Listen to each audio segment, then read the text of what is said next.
Salary reveal, magkano yung range ng sahod ninyo? 30k above or 30k below? 30k below. Below. Above 30k. Below 30k.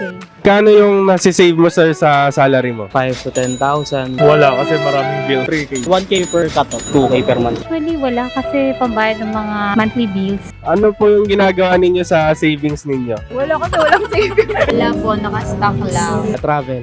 Nakatabi lang, baka magamit din. Nakatabi lang for emergency funds. Sa akin, safety. Sa ilalim lang ng unan ko. Pagka kailangan, bubunutin na. May investment na po ba kayo? Investment wala, pero may mini store kami. Wala pa, pero yung jowa ko meron. Actually, gusto ko mag-invest kaso wala ring time para mag-research kasi syempre pag nag-invest ka, kailangan alam mo yung ini-investan mo, kailangan mo ng information, gano'n. Kung ngayon pinag-aaralan ko pa.